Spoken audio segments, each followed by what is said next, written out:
What is going on, guys? It is time for another episode of the Chasing Waypoints podcast. And that is right. We are back this week. If you guys heard last week's episode, we were talking to none other than Giovanni Spinelli, team principal over at Hero Racing. And this time around, we have got the talent. We are talking to none other than Arturo Salas and Carter Klein, the upcoming Baja 500, and how these guys are getting ready for that. I'm excited. Got a bike going, got all sorts of fun stuff. So looking forward to talking to these guys here in just a second. What has everybody been up to? Doing some riding? Who's going down to the 500? We're gonna watch, follow, do the tracking. Get to see some live stuff going on. Andy Kirker and the team over there at Score, stepping it up. Got a lot of stuff going on. You guys heard last week we were talking with Giovanni and was talking about hydration stations and all sorts of stuff going on. Bright and early start. So curious to get Arturo and Carter's opinions on the race and maybe I don't know, maybe get a little bit of a preview on the strategy. Well, how about we turn down the party and just get this thing going? Switch on over to these guys here as I delicately turn the music down to make it sound more professional. Gentlemen. Hello. What's happening? How are you guys doing? Good. Good. How are you? Yeah, doing well. It's I don't even remember. It's Monday. That's what it is. New week. I know, right? Just getting started. So so people can identify the voices. Carter, are you there? Yeah. All right. I'm here. Arturo? Yes, I'm here. All right, cool. So because there's no visual, like people are like, okay, well, who's who? So I was trying to get it going. So, all right. You guys got to be training already, right? 23 days out? Yeah.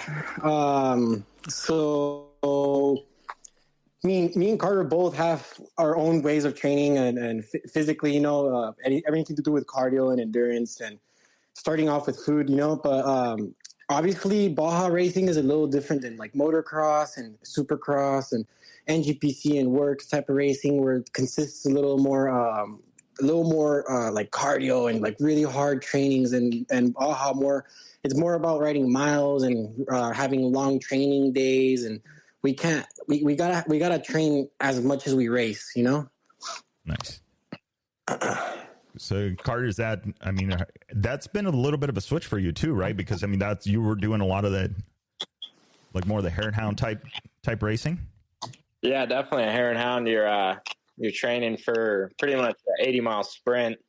In Baja, you're training for endurance for 300 miles to 500. Yeah, that's a little bit of a jump. He said sarcastically. Yeah.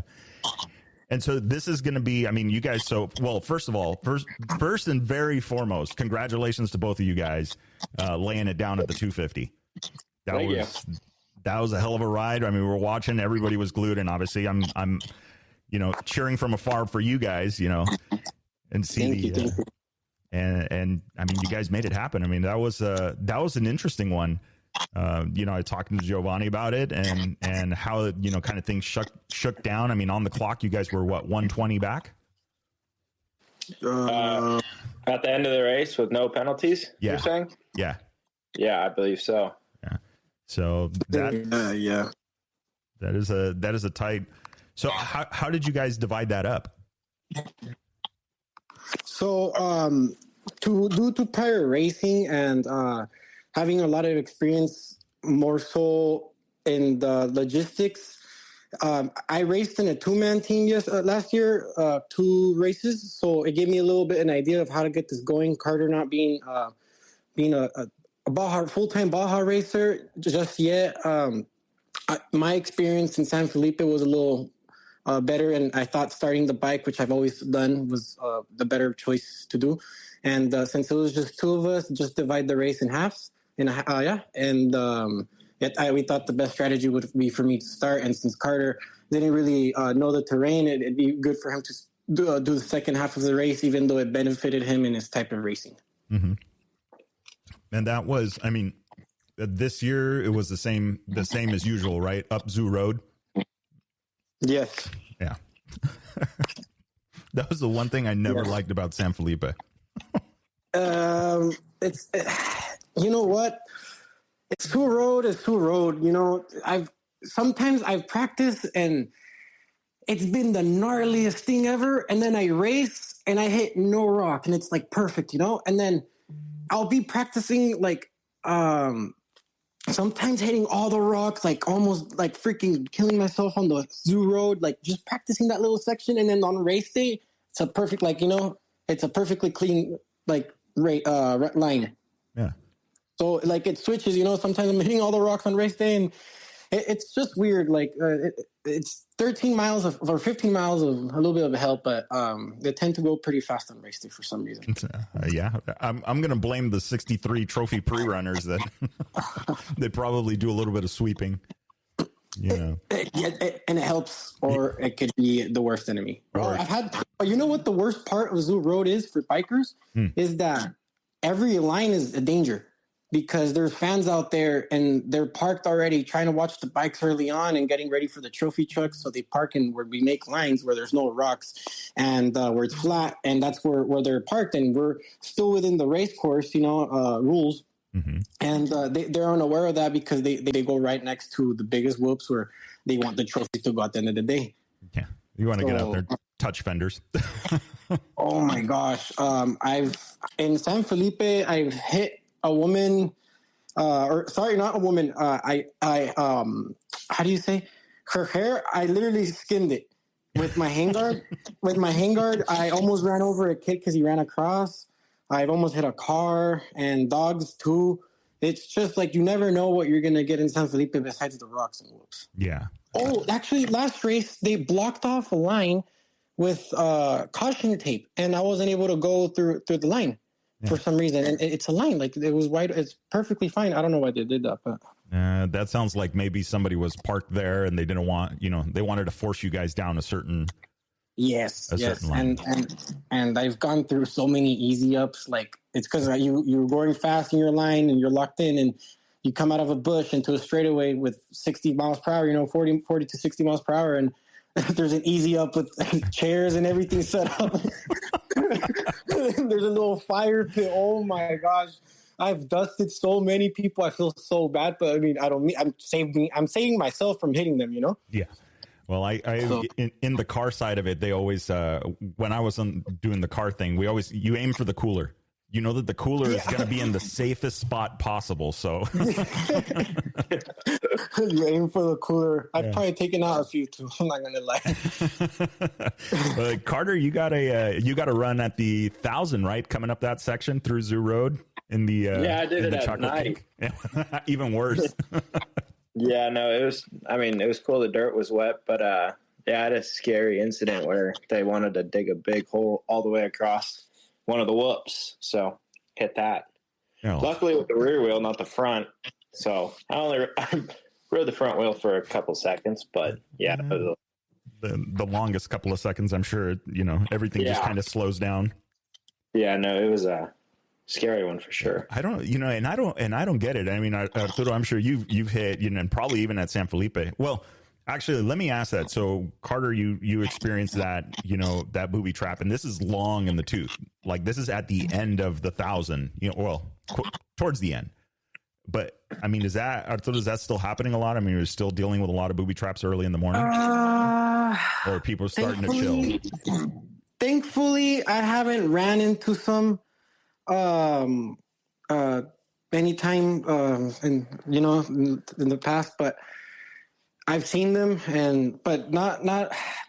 It's not so much the booby traps. It's more like, I don't know. Like they do like fire pits for places where you want them to fall, you know, or something like that. And they just want to, like, for example, like the caution tape. They wanted me to go left because there's rocks there, you know. Like it's stuff like that now, you know. Mm-hmm. They force you into a really rough section where we're not practicing, you know. Yeah. And it's just that's more to me what I've been getting. But I've seen booby traps before in Colonet side and all that, and thankfully not in San Felipe, but I've seen pictures. I've seen ranchers put their gates up like with holes and stuff, and metal pipes under their sand, and you can't see because it's like a hidden rock, you know. Mm-hmm. 2x4s laying on the head in sand too. It was like I hit that in a razor, and it was tough on the razor. And I know if a bike would have hit that, it's over the bars for sure. Dude, that's crazy. Yeah, I've seen a lot, but it's just for example, a lot of people. These are not booby traps, but they become in the starting jumps, like at a 500, 1,000, 400. They tend to grab shovels, and at the El Tule jumps and stuff like that, where they're like normal like fire roads, mm-hmm. they dig with shovels like little hips, so you can hit like jump higher, but they don't know they're actually making kickers. So I'll be over here at nighttime I'll be here at nighttime like starting a race and freaking where I know where I can jump properly. They put little lips with like shoveled dirt, and they're all like, yeah. I'm like, oh, you're like, if you made it right, I could have jumped, but not like this. This is a kicker. Yeah.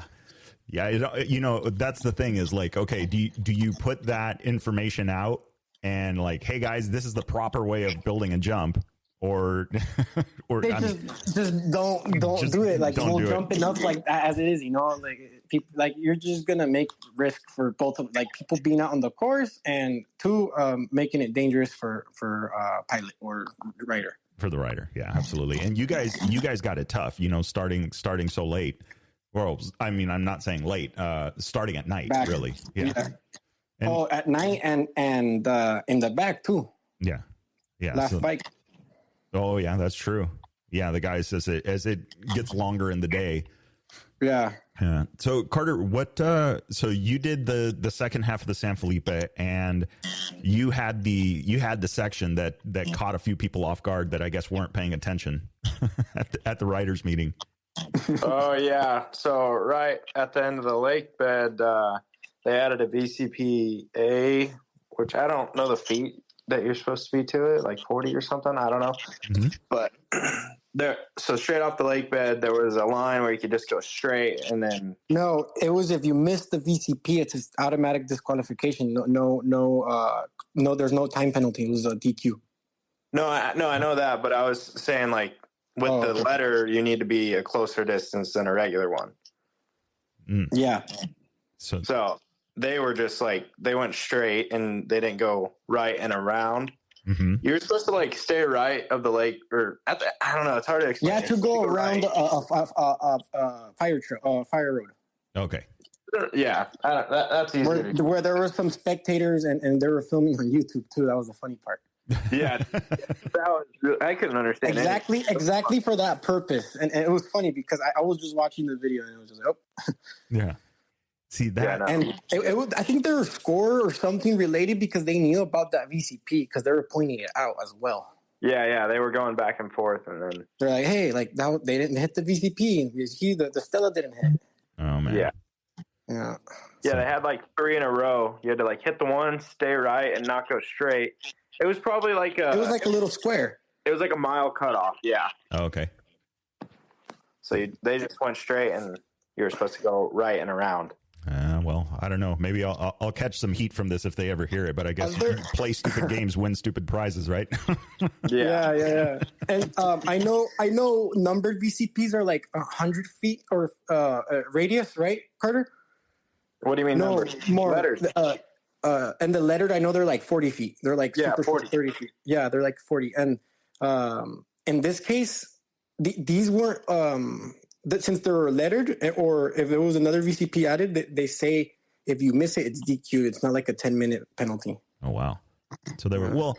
I mean, and this was something I told Gio too. Is like it was awesome to see that. All right, hey, this is the rule. This is what it is. You get caught out, and you're done. And that they stuck to it. Me, Carter, and Gio. We were the only ones to go from the team because we're not all the team can't really go, but it was like we went to go do it responsibly and we did it right, and we were all there paying attention, and we all asked questions, and Carter got his information and I got my information, and Gio made us complete that. Yeah, good. So it was just like we all paid attention, and the rules are the rules, and this is a score mandatory meeting, so it's like there's no buts at the end of the day. Yeah. Yeah. Definitely got to do your homework, and you'll be fine. And Baja. And Carter, so now, I mean, this is, your second time doing the Tour of San Felipe. And doing the Baja thing. I mean, obviously you've been pre-running and doing homework down there. What's the, like, is it really, really different from what you were doing? Or do you think that the racing leading up to this has helped you a lot with it? I think the Hare and Hounds definitely help with, like, having to sprint in some sections, I guess, if you have to, like, catch someone and pass them. Mm-hmm. But, the overall speed is definitely way faster the whole time. You're not turning left and right, like, always, you're going in straight lines, just hitting big whoops. Yeah. Sliding roads. That's the fun stuff. I like the slower. I mean, I'm not going to say slower. It's fast, but I'd rather go through a set of whoops in San Felipe than go rip a fire road where you're in blind turns, Yeah. Yeah. That's definitely, well, I mean, for you guys that you can ride, it's a little bit easy. You know when to tip the bike in, you're used to doing that kind of stuff. But yeah, I can imagine that being a little hairy. And you've already taken a ride out in Baja, right? You were telling us that, I think, when we talked, I think it was after the 1,000, that area you went off on. Arturo.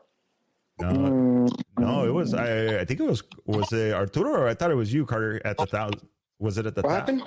How to get off? Yeah, not a get off, but went off like a small, like, drop, like 10-foot drop. Oh. That was you, right, Carter? That was like 10 miles before the goat trail. You come up it's right before you're like in the wash, right? Yeah, you're coming up a wash, but the rain was heavy, washed all the tracks away, like no tracks at all. And I'm just like going 60 down this 2-track, and all of a sudden it got black, and I'm like, oh, there's a drop. I lock it up, and I'm like, rot.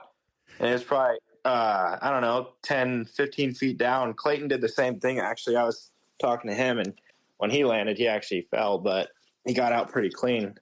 We both got lucky for sure. Yeah. So a little different. I also have to give props to Carter. Like, since he raced a lot of national hare and hound and going out there doing no practice races because they don't know practice. Mm-hmm. You just show up and race, and it's a single track to desert terrain that you don't know none of because you can't practice the course. Mm-hmm. So Carter goes out there and like he can practice a lot or a little, and he memorizes the course so damn well, and he knows how to come up to things without trouble, like that story. He come up to that and like made it out because like he's used to going up to first time things like that.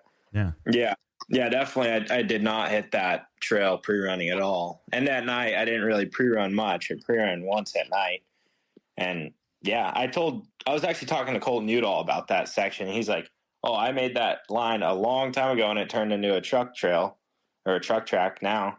And you're supposed to go just to the left, and it rolls into the wash. But no, I went straight off the drop. Ugh. Well, and Arturo, that's a point I hadn't even thought about. It's when learning to ride a bike, right? The very first thing is like getting that whole speed thing out of your mind. Everything is just going to be faster on a dirt bike, even though you're still doing 40 miles an hour. It just feels a lot faster. So the ability to read the terrain and like what you were saying about racing the hare and hound stuff, it's like you don't get to see it. So you have to, your decision making and reaction times have to be like on point.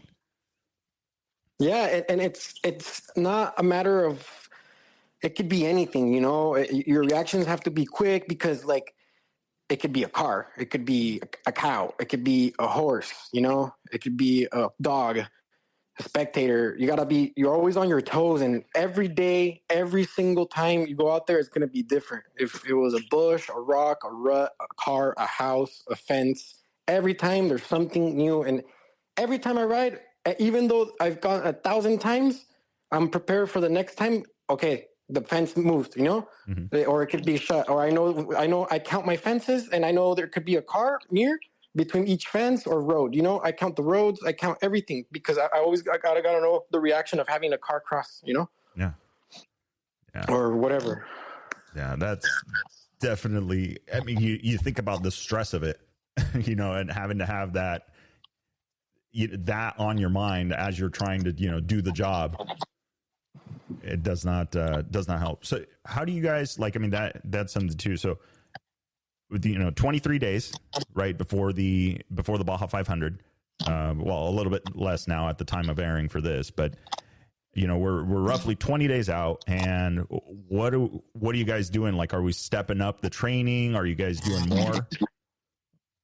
Or definitely going for longer rides is good. And I mean, during training, Colton's taught me a lot. Pretty much, I want to say a lot of everything I know he's taught me. Like during training, just remembering to, like, we can do little, like, you say you want to do a math equation training. You got to think about it, Mm-hmm. And it's hard because you're breathing and you're like trying to focus on this. We got to focus on trying to do the math equation, or when you're training, try to count to 100 or something like that. Like, so you can focus on, like, I don't know, try to multitask. Be very diverse. Be very diverse with your thinking and with your ability to think and your skills. While like this, if you're thinking like that, in this case, like numbers and stuff like that, while you're training, and your breath has to do a lot. How to control your breathing, your posture. You practice all that in the training gym, and you apply it on the bike, and you start practicing more. It becomes easier. And to do proper riding and good habits, and that's making us a better rider and having us less mistakes. Yeah, and that's an interesting one. He mentioned that I talked to them a long time ago, and I've always admired. Like, I think that Colton, as far as the teacher, a racer, and everything, as a coach, he's the guy to learn from, right? When you do 700-mile stints on a bike. It takes, you don't get lucky with that. Like, you have to, everything has to be intentional. And he mentioned that one specific thing when we talked was doing cardio and just counting, 1 to 100, and then back down, and then back up, and then back down. And I tried it. It's not easy. Yeah, definitely. I think it's, say you're pedaling on an air bike and you do that, and then you go to do push-ups. Mm-hmm. Doing push-ups and counting, way harder. Like, I'll lose track. Yeah. And it's, I mean, that's like crazy. Like, you don't you think about, like, oh, it's just counting to 100. Yeah. But your body is busy doing something else, and you're trying to separate your brain from that and trying to have it do, because obviously, like, Arturo, like you're saying, is like, you have all of these mental challenges. It's not even a physical challenge. If there's a cow in the road, it's mental, then it's physical. You make your decision and then you act on it. And so imagine when you're on the bike, full focus, having to practice, do 2 things at a time or 3 things at a time. And then now back to doing 1 or 2 becomes a piece of cake, and you're super sharp. Yeah. God, that's crazy. I don't know how you guys do it. When you really think about it that deep, it makes sense, Yeah.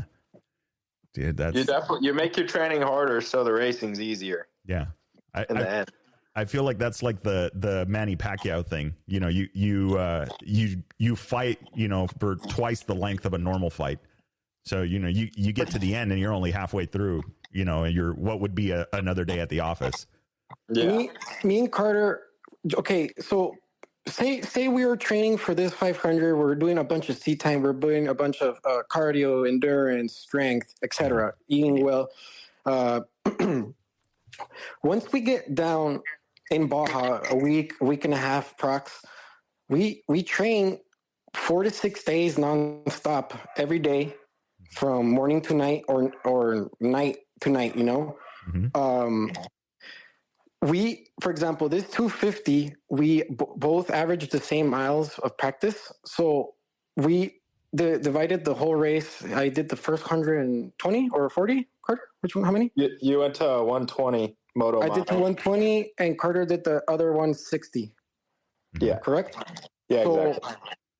Me and Carter had to both race 120 and 160. Me and Carter both practice Monday, Tuesday, Wednesday, Thursday. And we started Sunday, Arturo. Sunday. So, and each day we pre-ran almost double our miles of the race.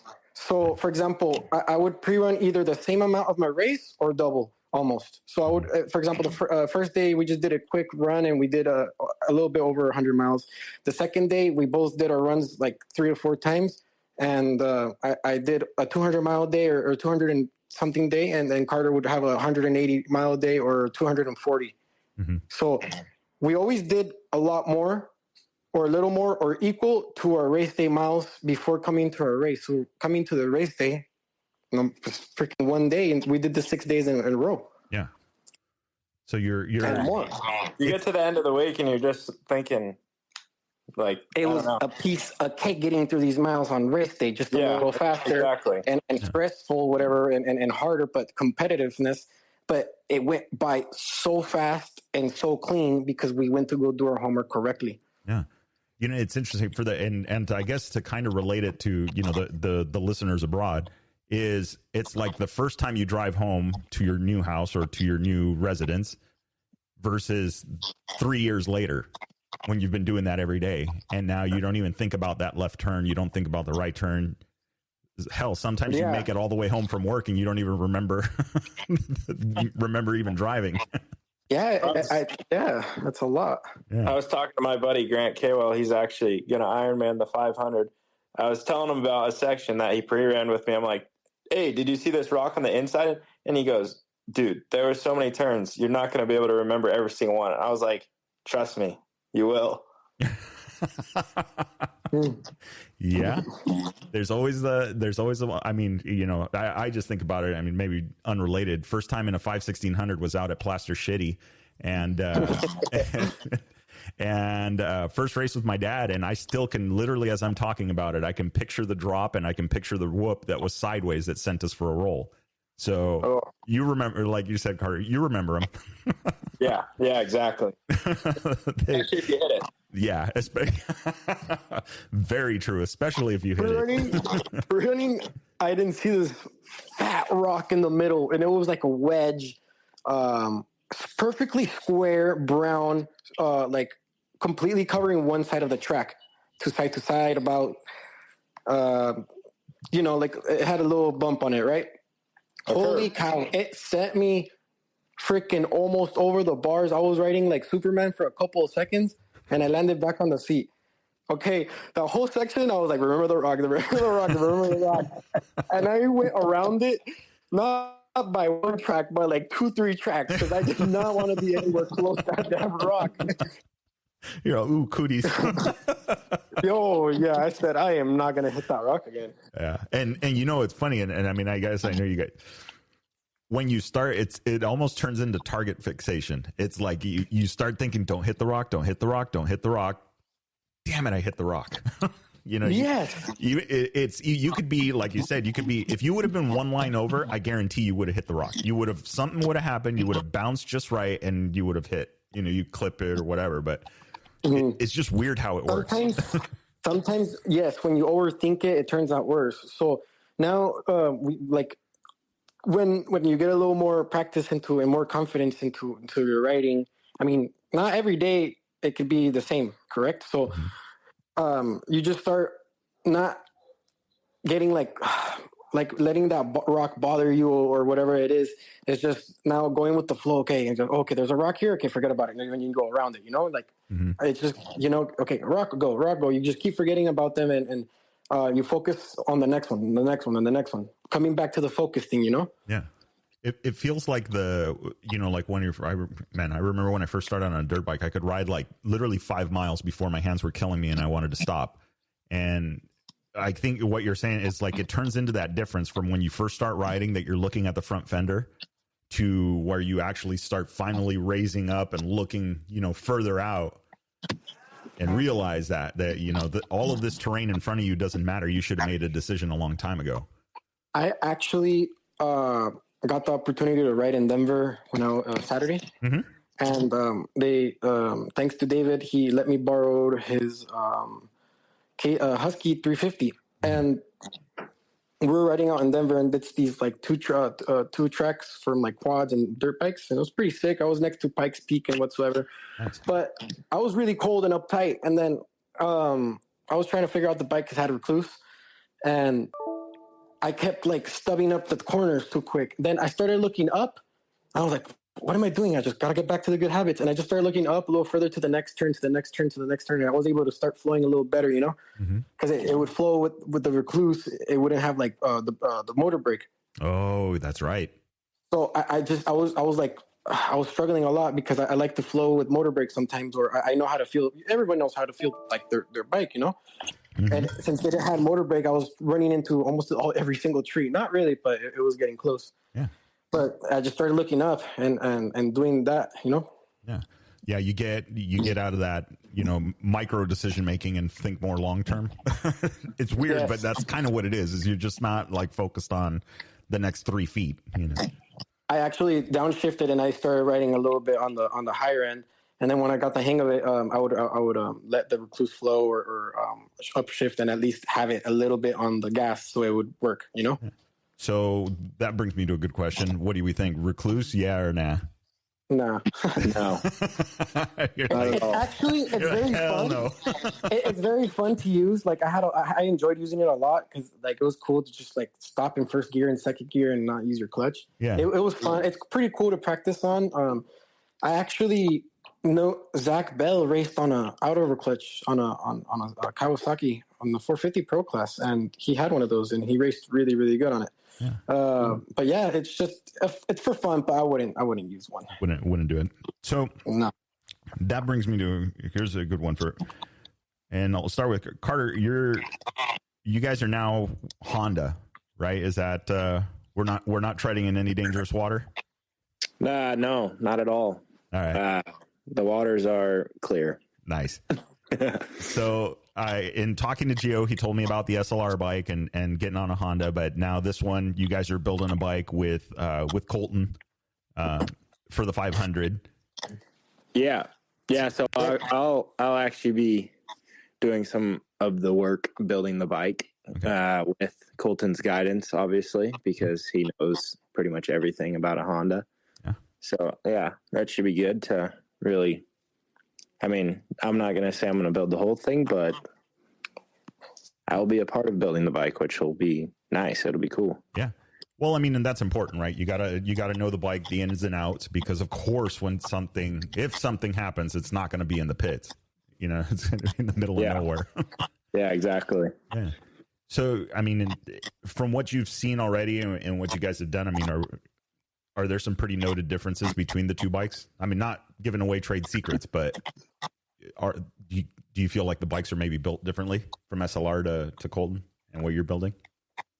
I wouldn't say much different, but there is some, I mean, not visible things, but internally there will be differences. Nice. The bike, Honda, they both have really mastered or really, really know how to make it work properly. So it's very alike in that sense. Mm-hmm. But everyone has their own taste and as mechanics or race bike builders and motor preferences and stuff like that. Because I mean, everyone, just like in chess, you know, or whatever there is in life, you know, everyone has their own preferences. Yeah, and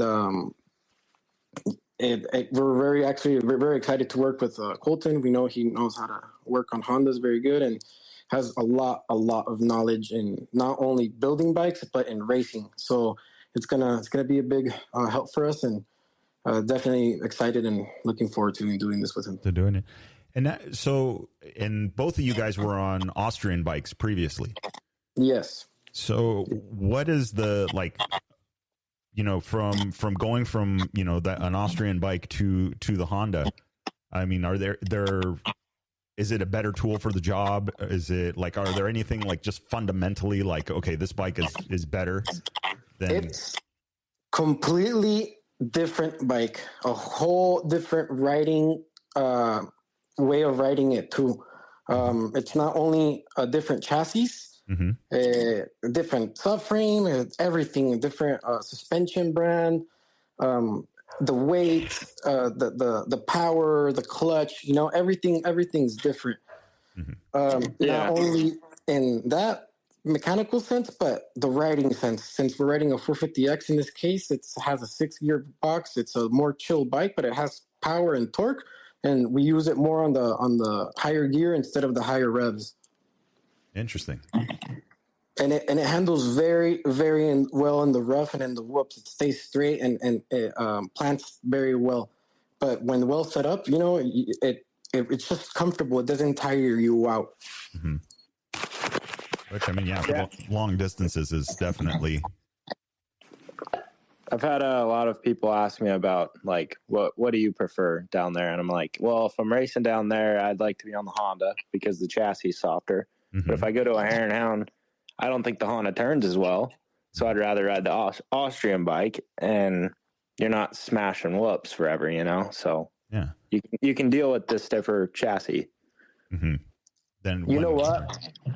I've been riding the 450X here and there. Went to Anita's memorial ride, and I went riding McCain a bunch of times. Mm-hmm. Well, all the times I've gone this year, and everywhere else I've been riding has been on the X. But I've only been pre-running in Baja for Baja, and other than that, I've been riding everything else on the X, and it's so comfortable. It's so good. And despite being such a it's one of the heaviest bikes out there. Mm-hmm. It just handles so well, and it hasn't given me a problem. It never fails. Seriously, I had a little get off, and it turned on I crashed and it broke my femur, and the bike was perfectly fine. It stood up and everything. You know, it's so reliable, and it handles so well everywhere. And I want to actually try and test one of these out, and it's actually been raced by previous racers on a GP. Mm-hmm. So it's so diverse, and it's very fun. And of course, the Austrian bikes are much more aggressive, and they're very fast and super good for technical and shorter stuff. But they're a bit too aggressive sometimes, and instead they tire you out, and it requires you to ride a little harder.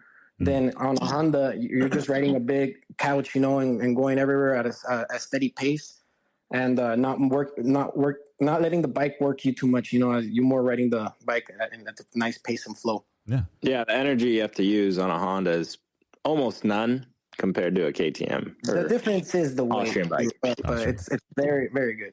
Yeah, it handles very good. And, you know, obviously the bike has been, you know, Johnny Campbell back in the day, right? The king of Baja, and, you know, the XR650R. And so they've developed these bikes along. I think their development has been in Baja, which I don't think anybody else is doing. Well, in fact, the 450X is literally designed for Baja. Of course, they sell them for street legal purposes and stuff like that. But the main purpose of the 450X is Baja. Despite its abilities of being very diverse, of course, it's the center is in Baja, and thanks to obviously Mark and for the opportunity and Colton to helping us out in this one, and they both having very, very good experience in being mainly the guys that made this bike possible. If you really put it into mind, they are the guys that put the Honda where it's at right now on the 450X. All the testing and all the racing in Baja was because of them. So and all the other guys that raced in that era of the 450X, and now we are working with them, and they both helped us, and now we're gonna be racing a 450X designed for Baja with the guys, you know? Yeah, exactly. Yeah, it's a pretty cool opportunity. We got to race a SLR bike in San Felipe. That was awesome. Yeah. Dream, you know? Yeah. Well, I can, you know, and I can imagine it, like there's, you know, I've seen also, it in other disciplines. I forgot to mention, sorry, we got to thank San Diego Powerhouse too, Bobby, for building the bike. Yeah. He did a great job. Our mechanic Virtual helped the final prep, but thank you. No, that is, having the whole team and having that, you know, that support. And not only that, like, I mean, I'm completely different discipline of racing back in the day when I raced RC cars. And there's always, like, when I drove a pro setup car, It's the same car. There's just something different about it. And so that's like what I'm hearing, is like, and what I think you're saying, Arturo, is that, the bike it's the same bike that anybody can get, but there's a difference when somebody that knows the little ins and outs and the things that really make it work and respond, they take it from that bike that was designed for a 165 pound rider and, that should be kind of good here and pretty good there, to something that's just an absolute weapon. Correct. Yeah. Correct. And it's just every single little detail after so many years and so many of the best riders out there, Justin Morgan, and all the Honda guys that raced and developed that bike and helped all the R&D, like after, and we're talking with the best riders that have been out there and won championships and races. They really put every single detail after hours and hours and hours of testing. So it's like I said, there's so many little details that could really help, and people need to pay more attention to, because it could help everything to do with your riding ability and being a little more safe, right? And at the end of the day, having fun. Yeah. Well, I mean, and that's, something that we've talked about in the rally discipline, is that the bike has to be set up perfect. Everything has to be comfortable, because you need that strength and the decision power at the end of the, if you can ride 10 more miles competitively, that's going to make a difference, in a lot of different places, and usually where it really counts. If you're not having to expend energy, you're not having to overthink how you're riding something. I think that definitely is important. Definitely, Carter. Me and Carter we're actually thinking about like the bar setup and this and that, and then we both figured out. And for example, in this case, we got to thank Brandon at AHM, because we weren't worried about, if we hit a rock, or the suspension's not working right. It's the suspension, this and that. Like, no, because the whole race we had a really good race, and obviously the suspension heats up or whatever, but we had a suspension and a bike that we felt comfortable on, and we only had to focus on having a clean race, and it was all to the help of them, and I think Carter can agree to that with the suspension part too. Yeah, no, the bike worked very well, and Brandon was helping me with my KTMs, and now riding a Honda. I mean, that's what he's done for so many years. So the bike is super good. Knows what he's another doing. guy with knowledge down there too. Yeah. And so then this poses, so a long time ago, I asked the question to somebody at a rally, and this guy only did suspension. I'm going, okay, I've got, 15K burning a hole in my pocket, and I could walk into pretty much any dealer in San Diego and pick up a bike. Which is the, when comparing the Austrian bikes to the Honda, like, which is closest to the prize? Like where you could say like, oh, you don't need to change forks, you don't need to go do this, you don't need to put computers in it, you don't need to put, which one do you guys think is closer to the money? And I mean, if it's Austrian, but I'm curious. Honda is the most like ready to go. Yeah. I mean, no, for me, no doubt, because the suspension revalve is really good, and the motor is super reliable as is, and we're talking about a Baja bike in this case. Mm-hmm. And and it has a 6-gear transmission, and with little motor work, it's ready to go. A KTM, on the other hand, you have to put a lot of stuff into it to make it manage the miles down there without it blowing up or having an electrical issue. Yeah. As in, Honda has better stator and electrical wiring, in my opinion and my experience of prepping a Baja bike. Yeah, the Honda has proven itself, and for me, it has, and it's pretty similar to pricing. Honestly, it's not too far different, but I've had a little bit better stuff with like the running Hondas. A lot of the stock Honda parts are super good and reliable. As in KTM, you have to put a little more effort for it to handle Baja. I didn't have much luck with the 23s, and I've ran so many miles on my X just changing the oil and air filter. Oh my gosh, it's been absolutely clean running bike, no problems, and it's run so good. Computer wise, though, I feel the KTM is definitely a lot easier to make it run right, because when the X comes, it has all the emissions. You take that off, Yes, then the bike will run too lean. So, like, you put an exhaust on it, then it's really not good for it. So you put an ECU in it, and I mean, it costs a little money, but in the end, it's definitely a better Baja bike. but it's the same thing you have to do for a KTM at the pace and the what's it called, the level we're at, Carter. We have to spend around a lot on an Austrian bike as well to make it work in Baja. And I'm telling you, because I raced 2 of them in my own team last year.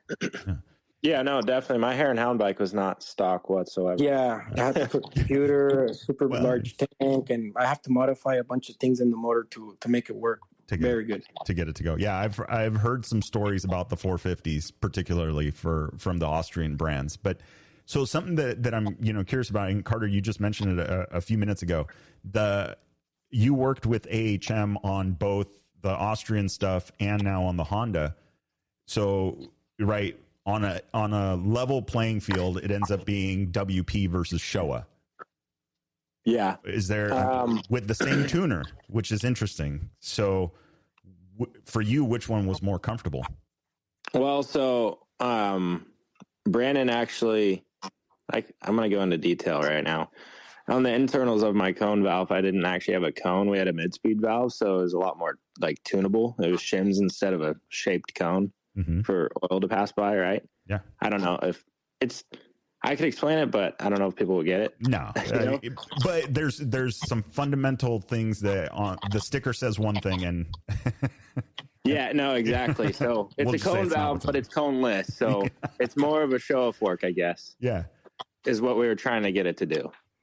So that's an interesting bar. Because now it's like, okay, what you're trying to do is to get it to feel like this, meaning that fork is, which is interesting because I've heard a lot, like KYD and Showa, when I was looking at what to do with my 501 with the 4CS fork on it, that was a lot of people were like that, like, well, it's almost as good as this, but it's not that. Like, it would never be a Showa, it would never be KYB. I forget which one of the two they like was the hot setup at that point, but so that's a very interesting thing. You're really. I have to mention something. I came from running last year too on the cone valves and the track shock, and I had a really, really good setup. And then I came to riding a Honda, but on the A kit of Showa with Brandon's setup, thanks to him and HM, and running the best of each companies was super sick. But getting a feeling for the Showa on a Honda was absolutely amazing. Honestly, it was super, super clean and smooth, and it just super straight. Yeah. Which, I mean, at the end of the day, like for you guys that are racing, it's obviously, I mean, you guys are pushing the bike super hard and it's a very competitive environment. So you need a bike that's compliant, that's going to be, safe to ride. And for us, the mere mortals, the recreational riders, that just ends up being an even safer bike. Because a bike that requires you to be aggressive for it to work properly will get you'll get in over your head very quickly because you think you need to ride it aggressively, but you don't know what you're doing. So this is it's an interesting and yet again this podcast proves to be super expensive because now I'm thinking like, okay, well, do I get rid of the 501 and is it time to but I raced a 50 or what was I rode it's pretty much a 501. I rode Gunnar Carlson, Clayton's driver when he raced with Arturo. We raced the 2-hour night race, and I actually enjoyed that bike. It's pretty much out of the box. It had it's a 501, right? I know it's a 450 FE. Okay, yeah, is what he was saying. So I thought that bike was sick, and it actually ripped. Was it the 6 gear? Yeah. Oh, that thing's fun, dude. Yeah, no, it was. I actually enjoyed it a lot. I mean, it's so steady; it doesn't tire you out, and it's just like an X. Yeah, and it was the older chassis, obviously. So that was it a bit rigid? No, It's the older one, not the like 23 style. Mm-hmm. Yeah, I felt like you were just like riding it like a bike, huh? Yeah, no, it was that bike was sweet. I enjoyed it. Yeah. So, but then comes the discipline, right? If you were riding it more of a hare how type situation or tighter area, that kind of thing. I mean, that's, I don't know. I've gone down a rabbit hole with putting in the bladder forks on it, with the air bladder up top, and then yeah, it just all sorts of things, including up to a 23.5 millimeter offset triple clamp. Just trying different things. And then I talked to Mason, and I think you at one point had ran that rear floating axle, which was a funny story of how the Austrian teams figured out that a floating axle made their bike work better. So I think that's where the problem, or where the biggest difference lies, is like you chase all of these things to try and get it to what this bike already is. Yeah. Or to try and get it closer. Yeah, the Honda comes stock with the floating axle, and I don't know, the Honda, I feel like, overall is definitely a more sturdy stock bike. It's very good stock. You don't need to do much to it to be able to be reliable and work properly. And obviously getting OEM parts is a lot cheaper too. Yeah. I was talking to Colton, and he's like, the Gen 2 is so stiff compared to the Gen 1. And I was like, well, both of them are nowhere near as stiff as a KTM. So so whatever. I thought I had a bad image from riding a Honda previous, because I was small and I didn't, like you said, I thought I had to ride this bike hard because it was a 450 and I was 15. Mm-hmm. And of course I went over the bars. I knocked myself out in Baja, and I just got scared of it. I was riding at stock, and I didn't know what I was doing. I was young, and it was my first time and down there and everything. So I got afraid of it. And then I raced one again for same bike, 450 RX 2017 at the Baja 421. Mm-hmm. And it was one of the best Hondas I ever used with 100X team and Fernando Beltran. Wow, that thing ripped. It had really nice suspension setup, and it was built right properly, and it was absolutely great, Man. So it's just the differences in bikes, and taking a bike that's set up and that does everything that you're like, it's built specifically, or a little more specifically, I guess. I have to mention, so a lot of people don't understand that. Oh, who do you get for suspension? Oh, who do you get for that? And I want, like, Brandon is, wow, like, he's gotten everything like really good first try and everything, so I have to give him a lot of props for that. But a lot of the suspension brands, of course, are very good, and they get a bad image when they go to one place, because either they get the suspension perfect right time, or it's suspension, you can never get it perfect to the first time, but obviously close. So it takes work to make a bike work properly. So you always got to get work and do proper testing to get a bike working properly on the suspension setup to get it right. So in this case, we're doing it great with Brandon and AHM, and that's something I do want to say. So to get a bike working properly, it's just it takes time. So now, and I mean, and that's it's funny, a lot of the people that I've talked to, they don't subscribe to that. I took my suspension there and it sucked.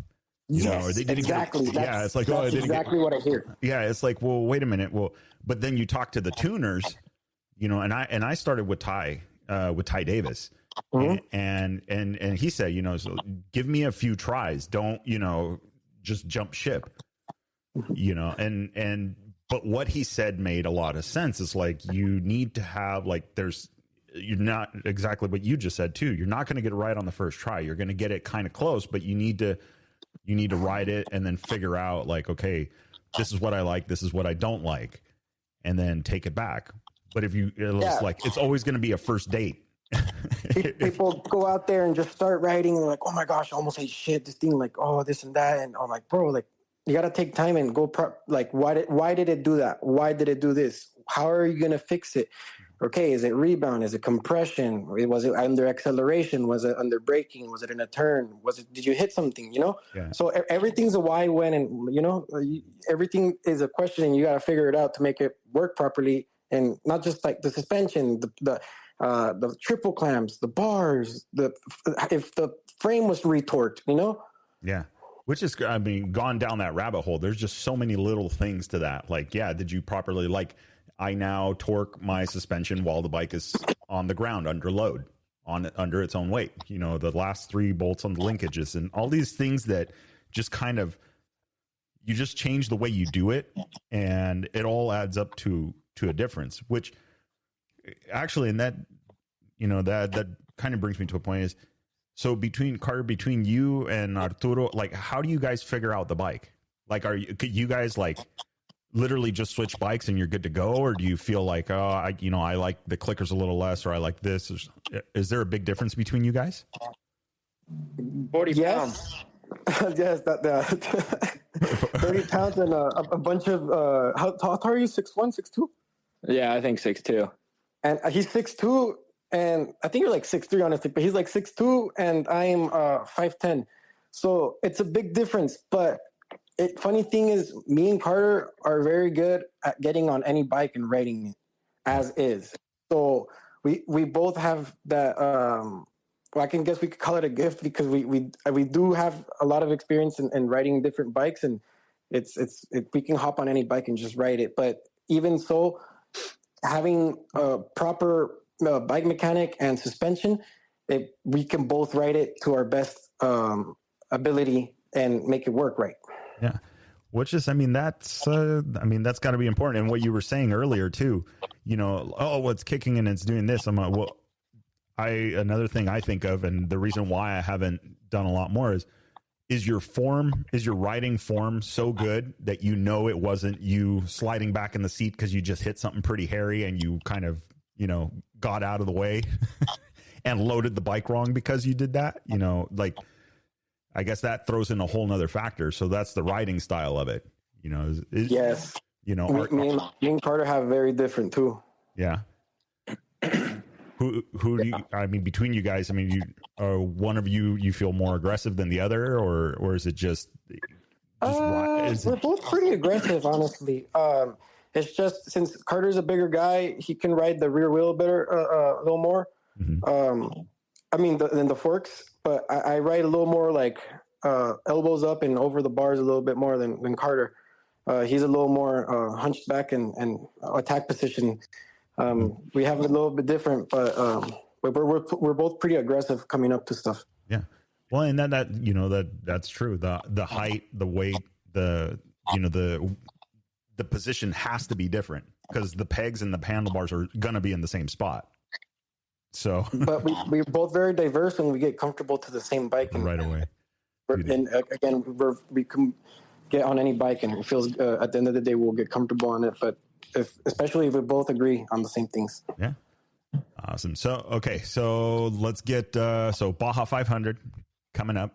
Are you guys got splitting it right down the middle? What are we, or we're not going to talk about that yet. So in case one of the other teams is listening. Yeah, we don't get into detail. We won't get into detail, but we'll be brief about it, of course. Yeah. So, yes. So as of now, me and Carter are racing the 500, and that's been the plan. We don't know what's going to go on yet, but we do know it's just, it's us two, and we're going to race a Colton Udall prepped bike under Giovanni's support, and the whole Hero Racing team. What else can I say? We are going to have a lot of more supporters and a lot of the same sponsors, and thanks to all of them, it's going to be possible. What else, Carter? Same suspension brand, Brandon Peterson, AHM. Nice. That'll be, like you said, that's a lot of similarities between the bike, maybe some internal stuff that's different, but why mess with when the sauce is right, why mess with it? Yeah, exactly. The bike's gonna be good. Yeah. Sorry. Yes, basically pretty much split again the race. Yeah. Nice. So that'll be good. I mean, it doesn't, at the end of the day, it's not until the map, comes out, and then until it actually gets pre-ran, boots on the ground or tires on the ground, and actually figuring out, the logistics of it. I think that's one of the funner parts of the, of it. I do have to mention again, Carter has never been to the Baja 500 side of things till San Felipe side. He's the only place he's ever been down in Baja, San Felipe. Yeah. So me being almost everywhere, basically of Baja, I'm gonna go obviously to the advantage of me knowing where I can advance the most, to where Carter is still going to be new to him, and obviously I want to put him in a correct position, or I'm not going to always do the same section, but obviously I'm going to do what I best know. Yeah. Well, I mean, yeah, there is the home field advantage.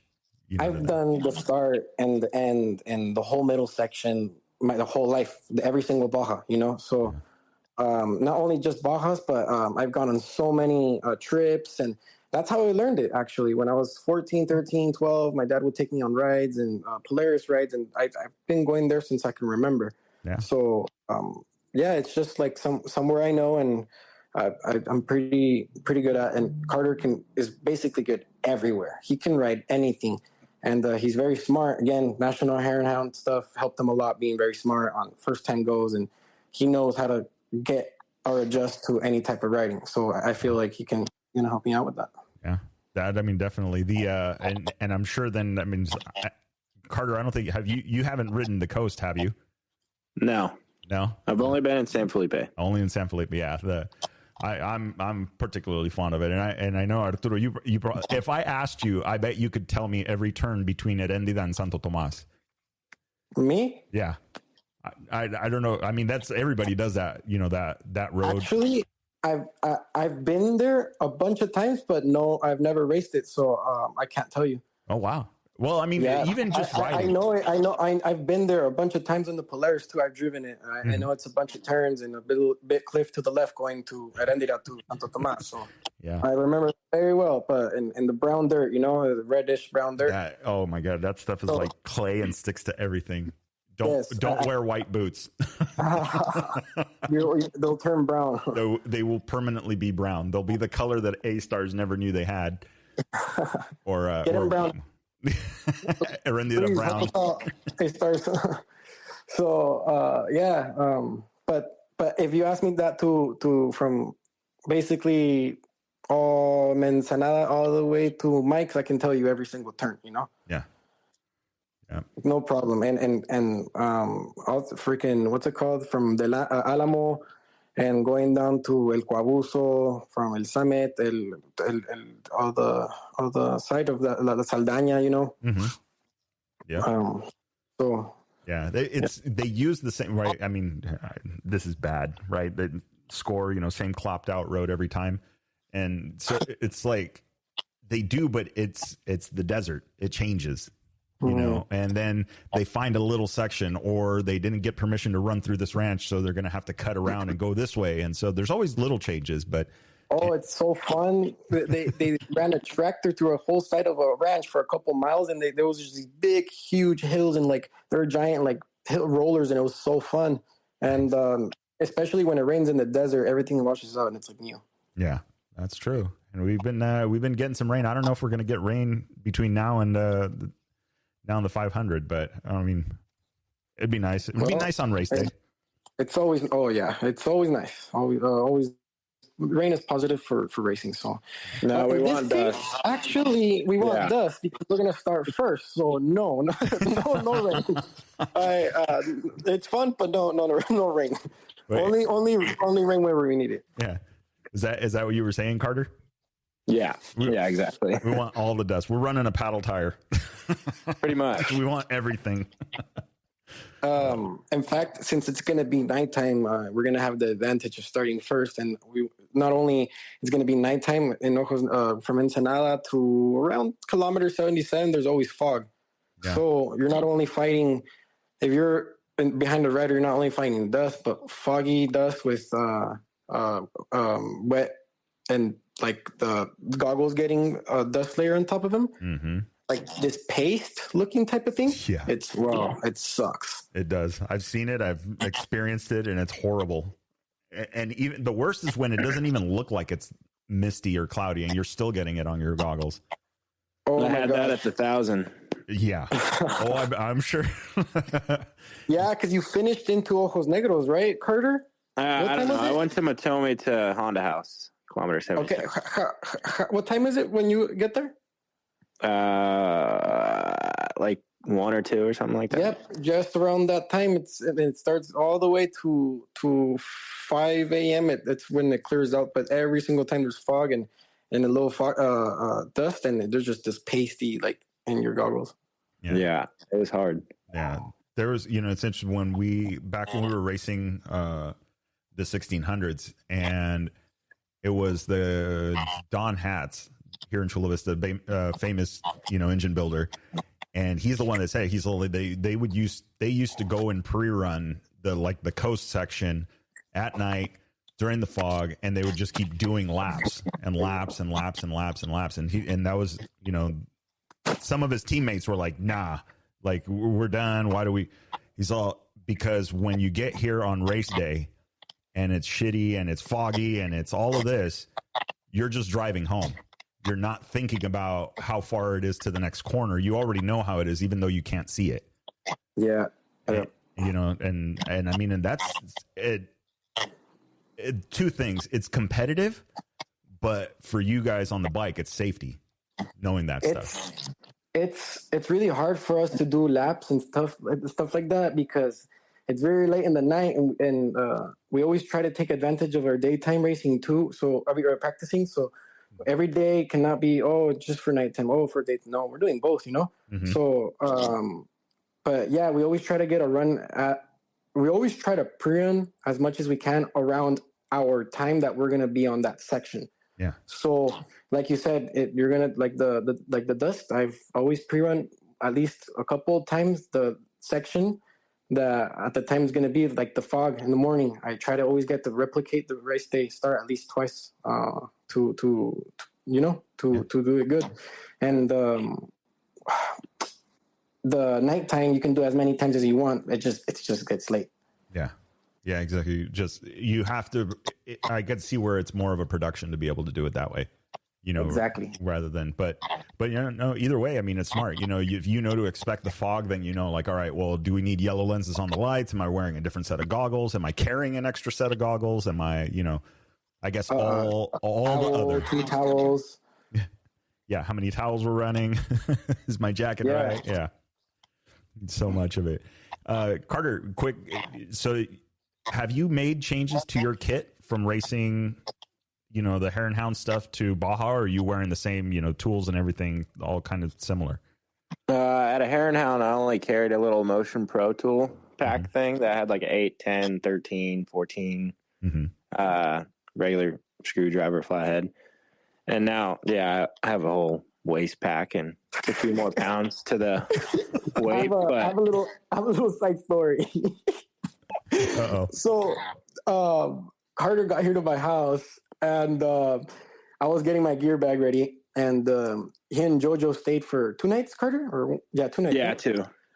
And we're just hanging out, getting everything ready, prepping, and having a good time. And out of the nowhere, Carter goes, "Oh, this is the fanny pack you use?" And he grabbed it, and he was like, he gasped. He was like, "What, dude? Why is it? Dude, this thing's like 50 pounds. What the hell?" And he chucked it over to JoJo. JoJo almost fell, face planted. It was just like so heavy. And I was just like, "What, bro?" He was like, "What are you having here?" I'm like, "Bro, this is a Baja pack, bro. You gotta have everything you need, and what you least expect is what is gonna get you out of there, First thing I really asked was, "How does your back feel?" And he goes, "Oh, my lower back hurts." And I was like, "Oh, I wonder why."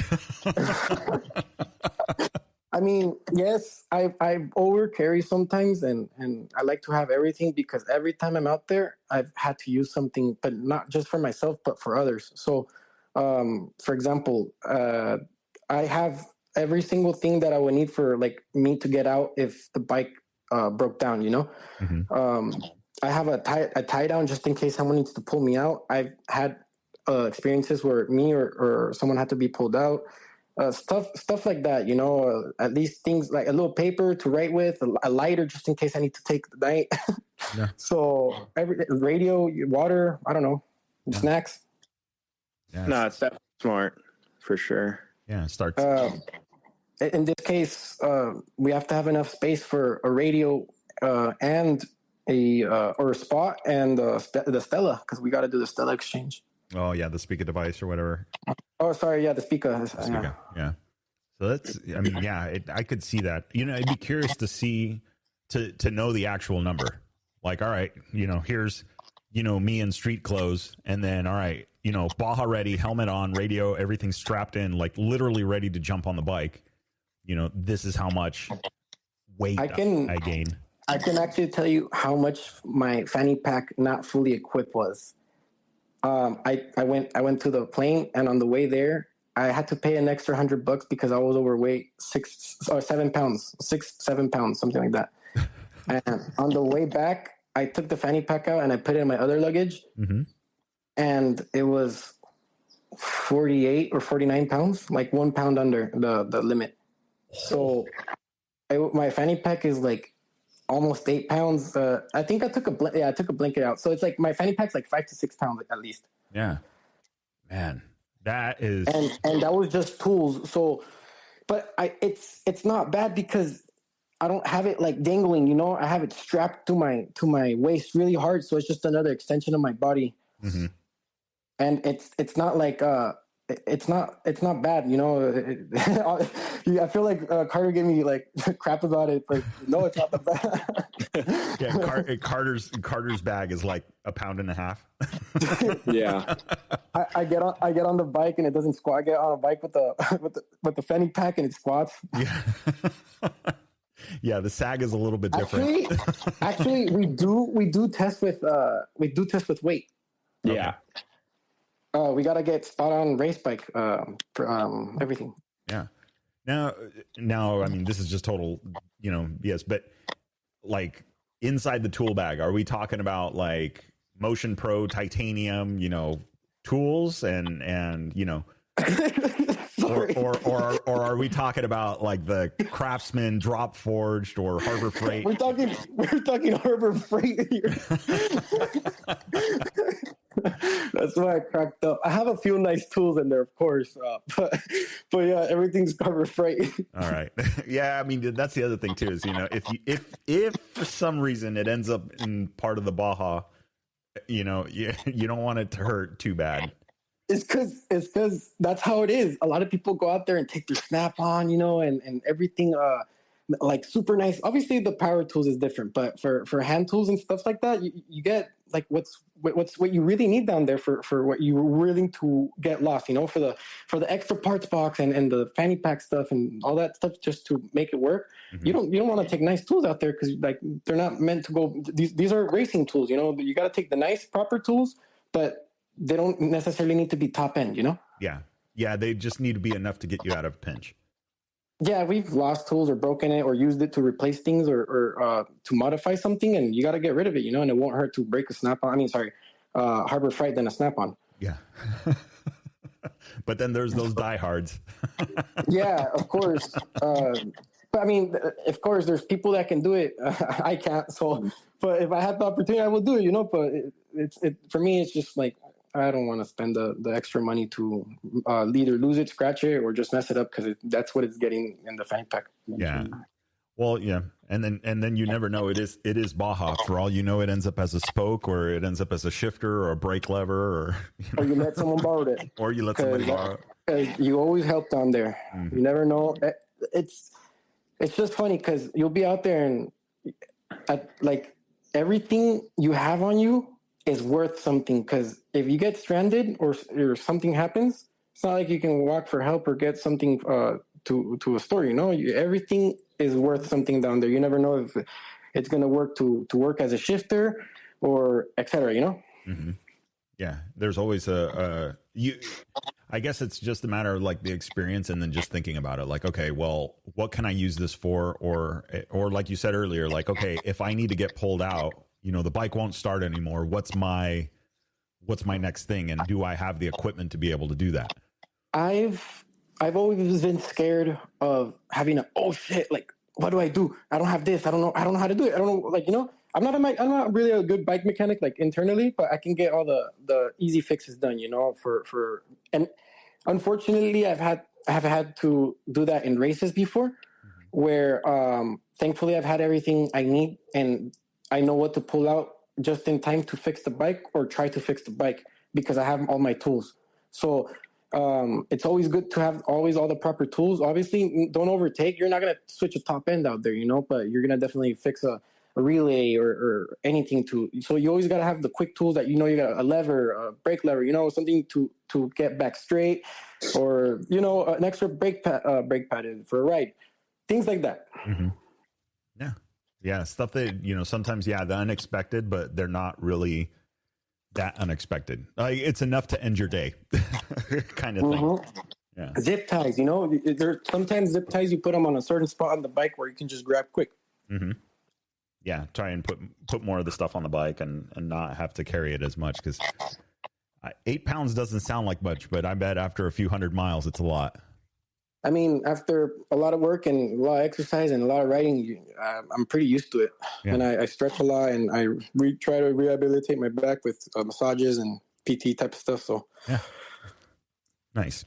So, all right. Well, I'm working on trying to ride more. So, if I hit the gym, what do you guys think are that number one? Cardio. Running, cycling, endurance. Swimming, anything with endurance too. Yeah.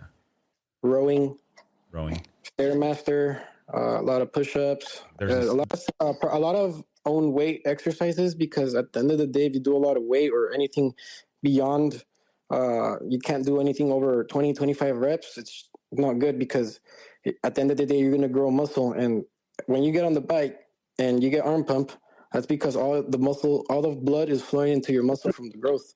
So you don't need weight to get strong. You do a lot of lightweight repetitions or own body weight, and you should be more than good to go, because you're going to be strong, but you're not going to grow muscle where all the blood's going to flow into when you're on the bike. Yeah. I'm pretty into the air bike. Yeah. Yeah. I like it. So. But yeah, it's good. That and the rower. Okay. Yeah, I like the rower.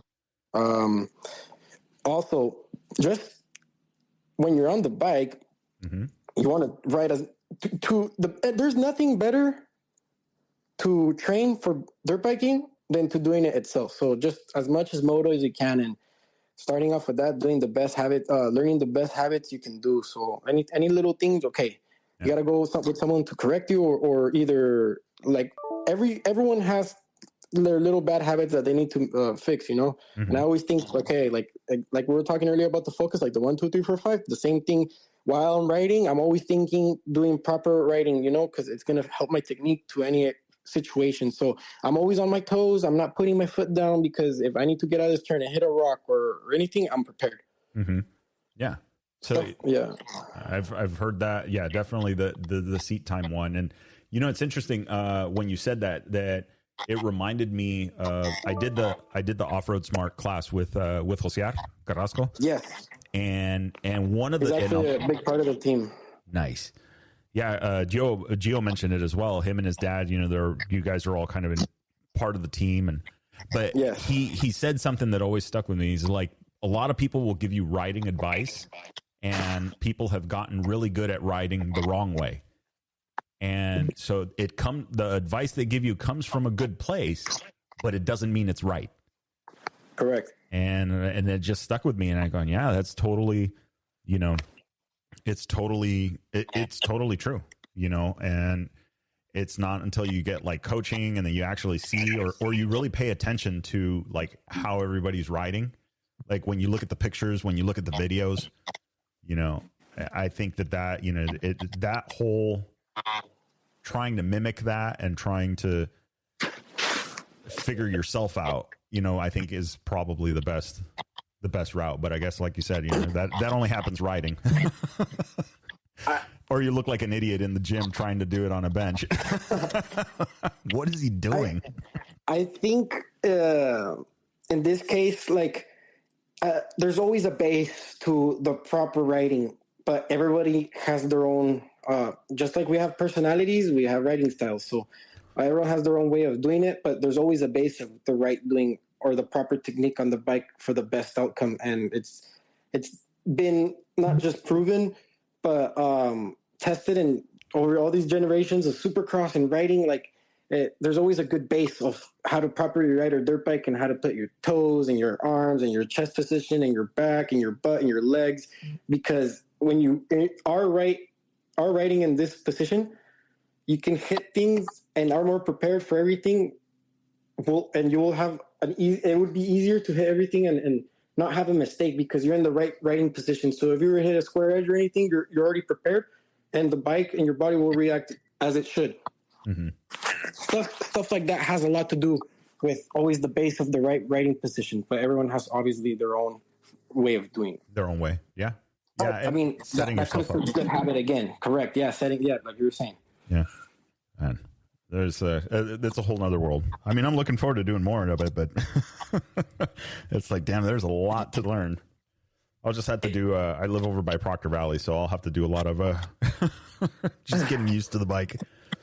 It's just a lot of like you said, like prepping the bike, because like we were talking earlier, like the comfort me and Carter have on the bike due to the suspension, the proper bike work. And then I know I'm doing my exercises right. I know I'm doing, my focusing right. Like the counting thing, it goes back to just thinking about the course and how we're always ready and focused on how to maneuver the bike.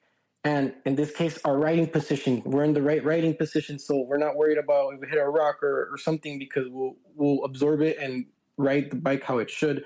And it's going to react like it should because we're prepared in all the states. Yeah. Man. I mean, that's it's like, it's true. And then it's just a matter of like, all right, how do you practicing it and doing that? Like, does Joseat help you? Like, or how does the coaching go for everybody? Everybody. You always, everybody, me and Carter always absorb what we, is going to be best for us. And of course, I wanted to mention that me and Carter also grew up racing a lot of GPs. So we had a lot of people to look up on and have a lot of racing and banging bars. So we got a lot of practice in doing all of that, but also having a lot of competition and always striving to go to the next category. And we and Carter also got to go out to race Pro 2 and Pro. And we're racing against the best guys in the United States. That comes being like, we want to race pro, so we got to act pro. And not only act pro, we're going to race pro. We got to train pro. We got to think pro. We got to do everything pro. At the end of the day, we want to win. Yeah. Yeah. It's like you don't practice for the pre-run, you practice for the race. So correct. So it's oh man. Well, it's gonna be fun. Are you guys doing any racing or anything like that between now and the 500? Maybe some local desert stuff. I think there's one coming up here soon, but we'll see what happens. Yeah, nice. When's the 10-hour again? That's after the 500. Okay, yeah, we're doing the 10-hour too, and I think I'm gonna do a local race too. But yeah, other than that, just prepare for the. If not, I'll just go out and train. Yeah. Well, that's I mean, yeah, right. Just keep it right, and like you said, if you're constantly practicing long distances, or longer riding, then race day feels like it's a short one. Keep in mind, me and Carter also both work, so we work and try to do our best ability and eat and everything right, and train at the end of the day, and probably ride 1 to 3 days a week. I have the ability to ride 1 to 2. So yeah.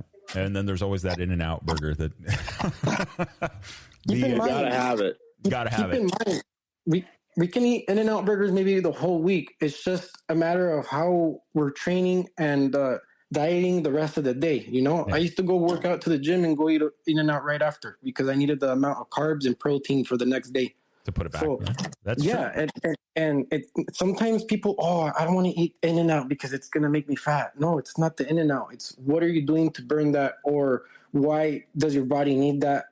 Because you worked out this certain way, So everything has to do. I've trained with so many different coaches and dietitians, and yes, like Jose talked to me a lot, and my other trainer and this trainer, blah blah blah, and all of them, I gained knowledge and figured out what was best for me. Yeah, Yeah, I can see that. You know, the people that say, yeah, I'll go to In and Out after, and they're drinking water and ketchup packets, you know, and that's their just to say they went. Okay, so in closing the question, and I haven't asked this in a long time, and I'll ask it to both of you guys, whoever wants to answer first. But all right, so bike is prepped, ready to go, race ready, 100% done, and you got to put 200 miles on it. Where are you going to go? Right, no racing, just I want to go ride and just rip on a bike, on a fresh bike, and I could go anywhere. Like break in a race bike? Yeah. Or no, it's already broken in. You're just gonna go out, have fun. Where would you go do that? Oh, good question. Riding Big Bear from Hesperia is pretty fun. Nice. I'd probably go and ride. You said 200 miles? No, it doesn't matter. 100 miles. I'd ride the whole Baja Peninsula. Nice. I'd go from San Felipe or Ensenada to I'd probably start in San Felipe and finish in La Paz or Los Cabos for fun. Nice. Yeah, I don't know that getting miles? out. What? That ain't 200 miles. I know, but if it's a prepped race bike and ready to go, I'm for sure gonna go rip it. Not just 200 miles. I'm gonna go ride it for real. Dude, do you want to go longer, Carter, or what are we? Carter, it's so sick to ride down south, bro. The nature and the scenery and the people, it's freaking amazing, bro. And on a race bike, like ready prepped to go race in the what it's made for. Whew. It changes I will tell you that the peninsula changes halfway down. Oh, yeah. I'm gonna take him. I'm gonna take him soon. But yeah, and if not, I'd probably go to Superstition. I like Superstition Mountains a lot. Okay, not Plaster Shitty though. No, I like it, but no, I like Superstition. It's pretty fun. Anything deserty is pretty cool. Yeah, Plaster City was pretty fun when we went and tested. Yeah. Oh, what? Oh, wait. Well, you guys were on the pole line road. Yeah, but he was going like 100. Carter was going like 100 on whoops. I mean, he was going like quads, almost quints on the whoops. on the pole line road next to the highway. Oh yeah, no. Oh no. He was a trophy. He's literally a trophy truck on the bike with the whoops. Dude, that I have seen some stuff on that road that's just insane. I even rode with the late John Marking on that road, and it just blew my mind how fast you can go down that. I can't imagine on a dirt bike. I've been testing, and me and Carter also raced, like I'm saying, against the fastest guys in the world, in pro class. And when I saw Carter go down pole line road, oh my gosh, I couldn't see him, honestly. I kept talking to Gio. I kept talking to Gio, and I gave my back to Carter. I couldn't see him because I just heard him for 2 seconds.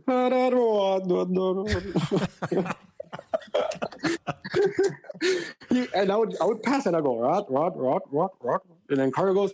I'm like, oh my god, I do not want to see him. Well, I saw, and I'll tell you, I saw and the first thing I thought, I'm going, he's not been down here before. Like, he doesn't have years of experience. He has not. That's the funny thing too. The San Felipe Pass, Carter, when you were there was a video that was out where they show a pass of you in San Felipe at night. Right by Percy Boo. Gnarly. Dude, gnarly, just gnarly. flying on the bike, and I'm going, I know he pre-ran, but that's a Baja veteran pace. Carter, how many times did you pre-ran that part? Like say 5 times. What? 3. I didn't get to pre-run. First time in his life and 3 times. Yeah. All right. Yeah, no, I didn't get to pre-run. He has an ability to memorize and power through stuff. Oh man, you guys are going to be dangerous down there. Oh no, I'm so excited. I'm looking forward to it. Me and Carter are so excited. I have no idea. Like, this hypes me up talking about it because like all this, like, I just love talking about racing. I just can't wait to get down there. We're actually super excited just to train, like to suffer. Like we like it. We like to go train and suffer, go sweat and go. It's a different level of, how do you say, satisfying for us, once we worked so hard. It pays off so well to race down there and just feel good. Like, besides the win, of course, we want to go for the win. It's just having a safe, clean, like, positive ride. Yeah. Man, that's going to be, I'm definitely rooting for you guys. I mean, I want to see you guys up top. You know, there's been a few people at the top of the podium. There's been some controversy on that. And I'm happy to see that you guys are already laying it down, you know, with the first race. Lay it down. Yeah. A little bit of old school. So awesome. Well, I'll let you guys get to it, and we'll be keeping an eye on you guys. This will be out next Monday, so you guys can share that, and I'll make sure to tag you guys as it goes out to the world. Cool. Thank you. So awesome. Thank you. Yeah, of course. Yeah, this was very cool, and we look forward to talking with you again and hanging out if there's another opportunity. And Yeah, definitely try and make that happen. That would be awesome. And before we go though, the most important part of it, what are the and we talked a lot about sponsors. Any shout outs? Anybody you guys want to some recognition for? Give us one, please. We talked. We do not want to miss any right now. I think we are going to miss a few because there's a lot of new. Okay, you ready? Incoming. But yeah, these are the Hero Racing, Baja Bound, O'Neill, Factory Effects, Brandon Peterson at AHM, Thrill Seekers,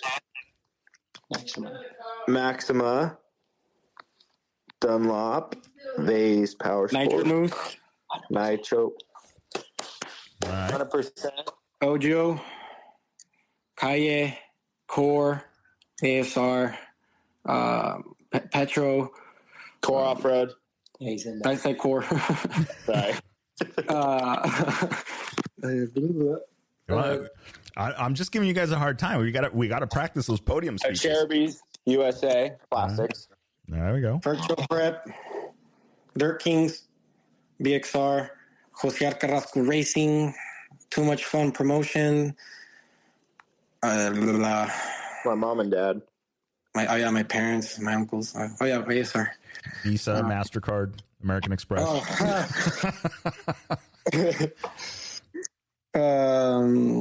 else?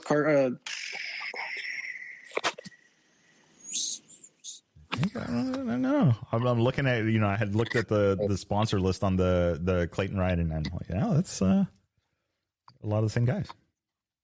Hammer Nutrition. That's a big one. Yes. For me, at least. 1 second. I think. You read the shirt? I was actually talking about his nutrition. Did you read the shirt? What'd you say? Did you read the shirt, the photo? No. I forgot to mention. I'm actually wearing it. Sago. Did we say Arlo Jones already? Carrera 777, Avilés. Carrera 777, if you can. Yeah, Monkey Business, Desert King, Petcons, and I think we said Baja Bound, but it's one of our main orders. Shout out. Yeah. And everyone else that has been helping us, there's a lot of new, Tacos El Dorado. There's a lot of new incoming sponsors, so we do not want to forget, but we also want to thank in advance. And we will be mentioning you soon, and not only that, staying in touch. Yeah, absolutely. I mean, and that's you guys got a really good team, and obviously some of the best products out there. So that's. Did we mention ODI and Thrill Seekers? Thrill Seekers, yes. No. ODI, no. Okay. Yeah. Huge shout out to the GPS, the Voyager Trail Tech. Yeah, the Trail Tech. Sorry. Yeah, the Trail Tech Voyager. Huge shout out to the GPS. They sent us. Thank you for that. Nice. Yeah, I've been curious about them. I've been a long time Garmin fan, but having a dash on top of maps and other abilities, I think is cool. Yeah. Also, thanks to Fercho and Colton. Huge shout out to Champion Adventures. Thank you also to Mark and Bobby that helped us with the stuff that we accomplished. And Also, huge shout out to Giovanni to making all of this possible, and all the hero guys, Tony, Peter, John, who else? Carter, Josear Dad, I say Tony, John. I'm missing someone. Carter, Petro.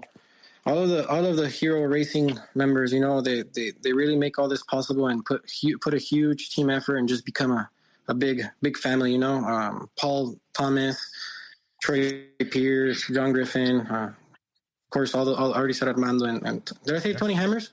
Yeah. Yeah. So, and obviously Carter's family and mine. So yeah, thank you too. So we'll wait for the and I think I'm just putting in a request, and if Gio listens to this later, I'm just putting in a request for the 11X cowboy hats. Just saying.